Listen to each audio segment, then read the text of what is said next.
आप सभी को नमस्कार और एक बार फिर से हम स्वागत करते हैं आप सबका एक ज्ञान भरा फुल पैक्ड वीडियो में। बहुत चीज आप सीखने वाले हो। हम ये बात हमेशा बोलते हैं जब भी हम फाइनेंशियल वीडियो का हम फाइनेंस के ऊपर बात करते हैं कि अगर यही चीज हमको कोई सिखाया होता तो हम कहीं और होते। In the term of finance, economy, ये सीखना बहुत ही इंपॉर्टेंट है। लास्ट दो वीडियो में हमने आपको ये बताया, पहला वीडियो में हमने ये बताया कि 2000 से 1 करोड़ तक कैसे पहुंचा जा सकता है ओवर द लॉन्ग पीरियड। दूसरे वीडियो में हमने ये सिखाया कि अगर आप एफडी में भी पैसा रखते हो तो आपका जो पैसा का वैल्यू है वो आपको डिग्रेड होके मिलता है। ठीक है, आपने कभी ये सोचा है कि अमीर लोग अमीर ही क्यों होते जा रहे हैं? वो बैंक में क्यों पैसा नहीं लगाते? ठीक है, या बैंक में वो क्यों डिपॉजिट नहीं करते? क्योंकि उनका थिंकिंग ही कुछ अलग होता है। ठीक है, तो ये चीज आपको समझ लेना है। जो भी चीज हम आपको समझाते हैं ध्यानपूर्वक समझना है। ठीक है, तो ये थर्ड वीडियो होगा। 2 वीडियो और हमने डाला है फाइनेंशियल एजुकेशन पे, और आज का जो वीडियो होगा ये बहुत ही बेहतरीन है, अंत तक देखना है। नहीं तो जैसे मैं पछताता हूँ, ठीक है, कि शायद ये मुझे कोई बता देता जब मैं 20s का था, ठीक है, तो शायद कुछ और ही सिनेरियो होता। ठीक है, तो ध्यान से समझ लो। ठीक है, ये सबके लिए है। ठीक है, आप भी समझो। ठीक है, आपके जो आसपास है उनको भी समझाइए। ठीक है, तो स्टार्ट करते हैं हम लोग एसबीआई से। ठीक है, सबका अकाउंट होगा एसबीआई में, मेनली सबका ही अकाउंट होगा। ठीक है, और हम कंपेयर करेंगे, ठीक है, कि आप एसबीआई में ही अपना पैसा डबल कैसे कर सकते हो। ठीक है, डबल कैसे, इजीली कैसे डबल कर सकते हो। प्लस हम ये देखेंगे कि ओवर द कंपाउंडिंग पीरियड उसको आप 2 गुना 3 गुना कैसे कर सकते हो। ठीक है, तो सबसे पहले हम बात करते हैं, बहुत ही छोटा सा एग्जांपल मैं लेता हूं। ठीक है, आपके पास 100 रुपये है। ठीक है, आपके पास क्या है, 2 अपॉर्चुनिटी है। आइदर आप क्या करोगे, बैंक में रखोगे, ठीक है, आइदर उसी चीज को आप स्टॉक मार्केट में लगाओगे। अब यहाँ जो मैं कंपेयर करने वाला हूँ वो है आपका एसबीआई। ठीक है, क्योंकि आप लोग चाहते हो कि सर मेरा जो पैसा हो हमेशा सिक्योर हो। ठीक है, ऐसा जगह लगे ताकि कोई भी चांसेस ना हो कि मेरा पैसा डूब जाए, तो एसबीआई में लगाते हैं, क्योंकि आप एसबीआई में ऑलरेडी आपका अकाउंट है। ठीक है, तो इतना तो आप ट्रस्ट कर सकते हो।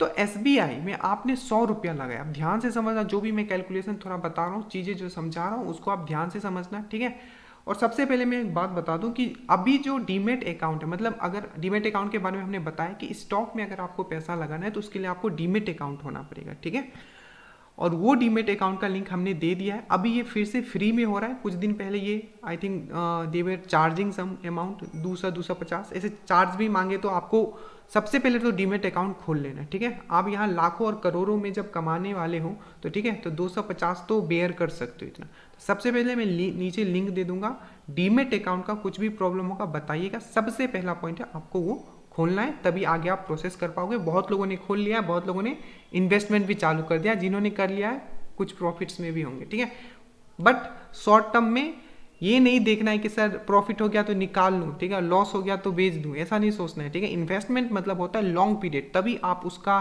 सही मजा ले पाओगे। ठीक है, क्योंकि यहाँ कंपाउंडिंग में काम करता है, चक्रवृद्धि ब्याज इसमें आपको मिलता है। तो हम लोग बात कर रहे थे एसबीआई का। सबसे पहले आपके पास 100 रुपया है। ठीक है, आपने क्या किया, 100 रुपया है, आपने उसको क्या किया, एसबीआई में जाके डाल दिया, एफडी में डाल दिया। मेरे पास भी 100 रुपया है, पर मैंने क्या किया, ठीक है, नहीं मेरे पास 200 रुपया है, या आपके पास भी 200 रुपया मान लो। ठीक है, नहीं इसको सिंपल आउट कर दे ताकि चीजें आपको और समझ में। आपके पास 100 रुपया है, एक्स्ट्रा 100 रुपया है, कि आपने क्या किया, उसको आपने बैंक में डाल दिया। ठीक है, और मेरे पास 100 रुपया एक्स्ट्रा है। ठीक है, घर पे मेरे कुछ पैसे ऑलरेडी हैं, ताकि जो भी, ठीक है, जो कुछ भी ऐसा समय आ जाए जब मुझे हाई रिस्क हो, ताकि वो पैसा मेरे काम आ जाए, उतना मैंने घर पे रख रखा है। ये 100 रुपया आपने डाला बैंक में, और मैंने डाला सेम, आपने एसबीआई बैंक में डाला और मैंने कहा डाला, उसी चीज को मैंने शेयर मार्केट में लगा दिया, एसबीआई के शेयर में। ठीक है, मैं दिखाऊंगा अभी एसबीआई का शेयर कितने पे चल रहा है। ठीक है, उसके बाद आपको यहाँ ध्यान से समझना है कि जो आपको 1 साल के बाद जो मिलेगा इन हैंड, ठीक है, मैक्सिमम जो कि इतना आपको नहीं मिलने वाला है, 6% अगर मैं मान लूँ। ठीक है, अगर आप सीनियर सिटीजन हो और आपको 6% उन्होंने दे दिया, तो आपको जो मिलेगा 1 साल बाद मूलधन अमाउंट जो मिलेगा वो मिलेगा आपको 106 रुपया। वही चीज 1 साल का अगर ग्रोथ देखा जाए, ठीक है, मैं अभी आपको दिखाता हूं, 1 साल का अगर ग्रोथ देखा जाए किसका, आपका SBI का, अगर 1 साल का ग्रोथ देखोगे, ठीक है, 1 साल का अगर आप ग्रोथ देखते हो, यहाँ देखो 1 साल का अगर आप ग्रोथ देखते हो इनका, तो कितना है, 6 महीना में 49, ऑलमोस्ट 50% इन्होंने दिया। अगर मैं इसको 1 साल कर दूं, 1 साल में इनका जो ग्रोथ है रेट, आज से जस्ट 1 साल पहले अगर आपने SBI के शेयर में लगाया होता तो आपको जो रिटर्न मिलता वो मिलता 147.78%। तो इसका मतलब क्या है, आप ये समझो, ठीक है। अब इसका मतलब क्या है, मतलब अगर मैं 100 रुपया मैंने जो लगाया होता उसको, उस पर मुझे इंटरेस्ट कितना मिलता, 147 रुपीज़ मिलता, उससे थोड़ा ज़्यादा ही मिलता, ठीक है। तो 147 रुपीज़ मुझे इंटरेस्ट मिलता, प्लस मेरे पास मेरा 100 रुपया भी है, मतलब टोटल मुझे कितना मिलता, 247 रुपीज़ मेरे इन हैंड होते। समझ में आया, इन हैंड मेरा कितना होता, 247 रुपीज़ होता, और आपके पास कितना है, 106 रुपया है। तो ये बहुत बड़ा डिफरेंस आपको समझ में आया होगा कि आखिर शेयर मार्केट काम कैसे करता है। आप लॉस में नहीं रहोगे ओवर द लॉन्ग पीरियड अगर आप अच्छे कंपनी में लगाते हो। लालच नहीं करना है, ठीक है, लालच कभी नहीं करना है। अच्छे कंपनी जो आपको ब्लू चिप कंपनी से, उसमें ही आपको पैसा लगाना है।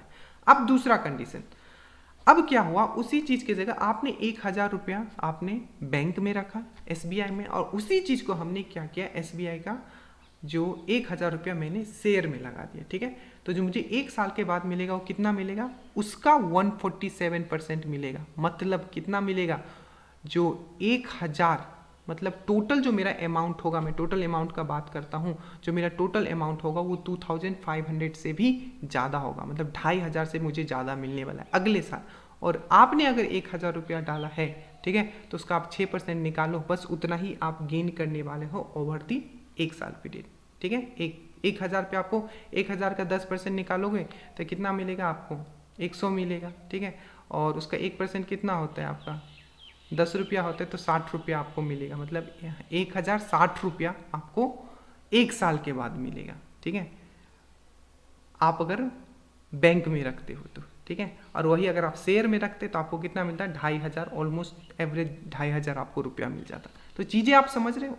यही चीज़ अगर मैं थोड़ा और इंक्रीज कर देता हूँ, मतलब 1,00,000 रुपया पे रखता हूँ, तो मुझे कितना मिलता, 2,00,000, मतलब 2,50,000, मतलब 2,50,000 से थोड़ा कम मिलता। और आपको कितना मिलता, आप 1,00,000 का 6% निकालो, उसको ऐड कर दो, बस उतना आपको मिलता, ठीक है। तो ये चीज इस तरीके से काम करता है। इसलिए मैं हमेशा बोलता हूँ कि थोड़ा फाइनेंशियल ज्ञान अगर आपके पास है तो आप अपने मनी को ग्रो ग्रो ग्रो ग्रो कर सकते हो। तो वही चीज मैं यहाँ आपको समझाना चाह रहा हूँ कि आप अपना पैसा जितना आपको चाहिए, मतलब एकदम कोई भी अगर इमरजेंसी आए उतना बैंक में रख सकते हो, बाकी जो है अच्छे स्टॉक्स में आप जरूर इन्वेस्टमेंट करें, ठीक है। तो आज का बस यही ज्ञान था, ठीक है, कि किस तरीके से अपना मनी आप SBI में ही रख के, जहां आपको कोई टेंशन नहीं है कि ये कंपनी भाग जाएगा, चाहे ये कंपनी गिर जाएगा, क्योंकि अगर कंपनी स्टॉक्स गिर गए उसके तो वो बैंक भी गिर जाएगा, ठीक है, ऐसा कभी होने वाला नहीं है, ठीक है। तो ये आज का ज्ञान था। इसके लिए सबसे पहले इंपॉर्टेंट ये है, जो भी चीज़ मैं बताता हूँ उसको सीखना है। नीचे मैं लिंक दे दूंगा, ठीक है, ताकि आप और इन चीज़ों को सीख पाओ, ठीक है, कि किस तरीके से चीज़ें काम करती है। और एक चीज़ मैं बता दूं कि जो मुझे इंटरेस्ट मिला है, ठीक है, आप ध्यान से समझना, जो मुझे इंटरेस्ट मिला है 1 साल के बाद, ठीक है, जैसे कि अगर मैंने 100 रुपया डाला था तो 147 रुपीज़ मुझे मिला है, जो कि जबकि आपको 6 रुपया मिला था। तो जो मेरा नेक्स्ट होगा, मान लो कि अगले साल वो इतने % से नहीं भरा, मान लो अगला साल वो 30% से ही ग्रो किया, तो जो मेरा इंटरेस्ट मिलेगा अब वो 147 पे मिलेगा, ठीक है। ऐसा नहीं है कि जो मेरा पहला मूलधन था सिर्फ उस पे मिलेगा, वो टोटल बोलते हैं ना चक्रवृद्धि ब्याज, ब्याज पे ब्याज मिलेगा मुझे, ठीक है। बट आपका जो आपने बैंक में डाला है उस केस में ऐसा नहीं होता है, ठीक है। सो आशा करता हूँ चीज़ें आपको समझ में आया होगा। हमने एक स्पेशल टेलीग्राम चैनल भी बना दिया है जहाँ आप बहुत ही अच्छे से मैं अपडेट्स देते रहता हूँ रिगार्डिंग फाइनेंशियल ज्ञान, ठीक है। So thank you so much. और फिर से मैं याद दिला दूँ, अगर अभी तक आपने डीमेट अकाउंट नहीं खोला है, क्योंकि सबसे पहले आपको डीमेट अकाउंट खोलना, और जितना जल्दी इन्वेस्ट करोगे उतना आगे रहोगे। ये चीज़ हमने बताया, क्योंकि जो कंपाउंडिंग वाला जो काम होता है वो टाइम पे डिपेंड होता है, ठीक है। तो याद रखिएगा, ठीक है, आज ही खोलना है, ठीक है, क्योंकि मार्केट अभी डाउन है। अच्छे अच्छे टॉप लेवल के कंपनी से विप्रो भी डाउन चल रहा है, अच्छे कंपनी जितने उसमें लगा डालो, ठीक है। कुछ मैं लिस्ट आउट कर दूंगा और ये टोटल वीडियोज है टोटली एजुकेशनल पर्पस के लिए, तो अपना रिसर्च आप जरूर करें। बाकी डीमेट अकाउंट का लिंक मैंने नीचे डाल दिया है। मैं बार बार बोल रहा हूँ, अगर अकाउंट नहीं बनाओगे तो आप इन्वेस्ट नहीं कर पाओगे। और अभी उन्होंने शायद फिर से फ्री कर दिया, तो फ्री एकदम फ्री में डीमेट अकाउंट खोल लीजिए, ठीक है। जय हिंद।